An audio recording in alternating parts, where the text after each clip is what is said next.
Dan Brown's bestseller, The Da Vinci Code, which features a hidden truth guarded for centuries by a fictional cult called the Priory of Sion.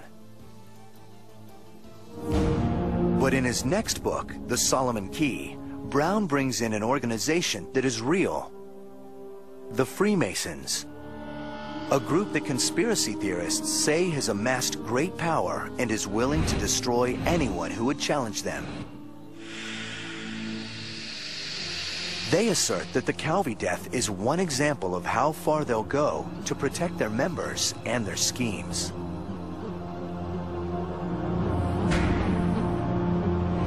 Another so-called example is the 2004 shooting death of William James in Long Island, New York. Reports claimed it was a Masonic rite. Before he was shot in the head, James was blindfolded, seated in a chair, and surrounded by tin cans. James had gone through most of the initiation process, and he had come to the point where there's a mock shooting in which a member of the club was going to pull out a gun, shoot blanks, and then some cans next to the initiate were to be knocked over by someone next to the cans. What happened tragically was that the person with the gun reached in his pocket, pulled out a loaded gun rather than the actual gun with the blanks in it. He shot and killed William James. The trigger man was Albert Ide, a fellow Freemason. The New York Masonic Lodge was quick to say that the event was not part of any Masonic ritual. But there were Freemasons involved, and this was enough to create an international sensation. Ide pled guilty to second-degree manslaughter and was given probation. He was also expelled from the lodge. If you break the law and you're convicted, then you will either have your membership suspended or, more often than not, thrown out completely and not be able to get back in because of what we believe Freemasonry stands for. But if that's the case, then why are Freemasons associated with violent deaths? One reason may be that their initiation rites involve a Masonic legend that goes back 3,000 years. And at the center of the tale is a murder. The story is based on a biblical account found in the Book of Kings.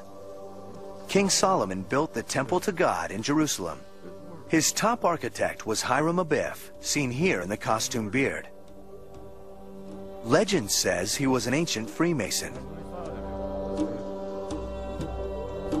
Hiram Abiff knew the secret password of the Master Mason, but as the temple neared completion, he was confronted by 3 lesser stoneworkers who wanted to learn the secret password, a word that would grant them wisdom and power. Would you give me the secret word of a Master Mason? I cannot.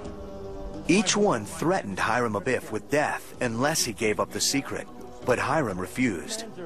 Wait until the temple is completed, then die.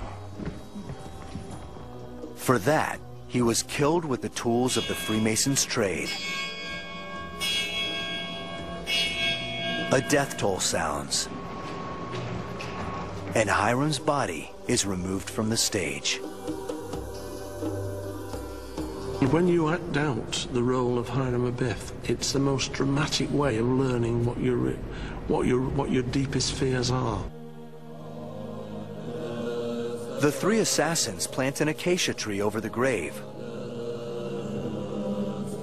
Then they try to board a ship to flee the realm, but they have no permission to leave. Meanwhile, Solomon learns that Hiram is missing, and he orders his men to search for the architect. To the temple and see if he cannot be found. Sometime later, the killers are found and are brought to the king of Tyre. All 3 admit their guilt, and the king orders their execution. Later, Hiram's death is confirmed when his pendant is discovered. And when his body is found, it is carried off to a proper burial. King Solomon then establishes a new word, one that no Freemason will ever speak in public. This word is the passkey to the 3rd degree, one of the Masons' most tightly held secrets. That secret word is only, however, a substitute for the true pronunciation and understanding of the Tetragrammaton, or Yod-He-Vav-He, or YHVH. Only a substitute.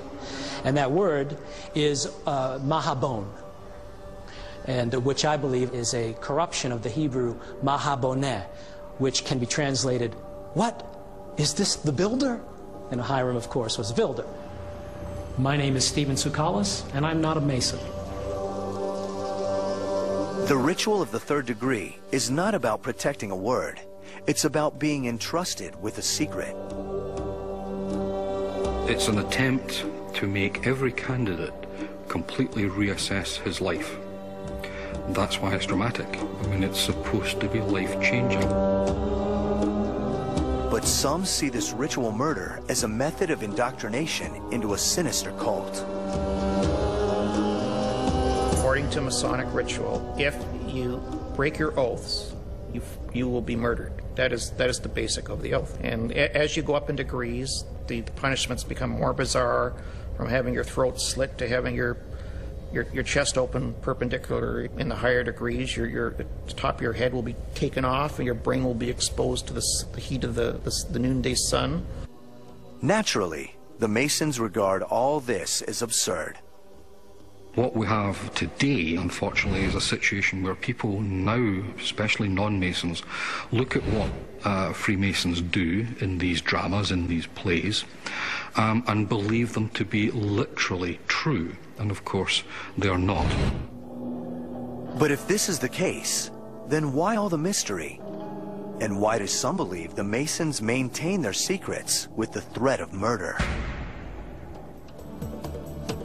The key lies in how Hiram Abiff ties the Masons to another secretive society, the Templar Knights, and to a 500-year conspiracy that some claim has shaped the course of history and created the modern world.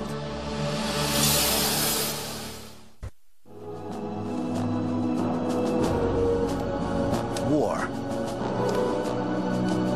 depression, revolutions, religious movements. On the surface, they seem to be random events, independent forces all vying for money and influence. But is there a hidden order beneath it all?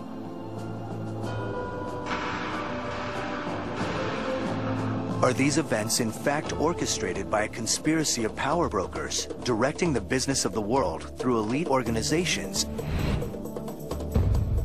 and secret societies? When the Bilderberg meets, you know, and they were set up by leading Masons, the Ford Foundation and the Rockefeller Foundation. Most of the key people that get invited to them are Masons. But can any one organization be so powerful, ruthless, and invisible that it charts the course of history and controls the lives of millions? And are they willing to kill to preserve their silent grip on the levers of power? Freemasonry serves a very important role in conspiracy theories. It is undoubtedly the largest single organization which is secret, which people know about. It's international, it's found in every country. So it's a perfect vehicle to enable an international conspiracy to take effect. The story of Hiram Abiff suggests that the Masons go far back in history, to the designers of the Temple of Jerusalem. Some push it back even further, to the very founders of civilization. But how do these claims link the Freemasons of ancient times to the corridors of power today? Freemasonry has attracted the rich and the powerful and the influential, and certainly as it evolved out of its medieval guild roots, it evolved into an organization which did attract opinion formers, and it's undoubtedly, historically, a recruitment tool that you would be joining this group with esoteric secrets going back to Solomon. Solomon's Temple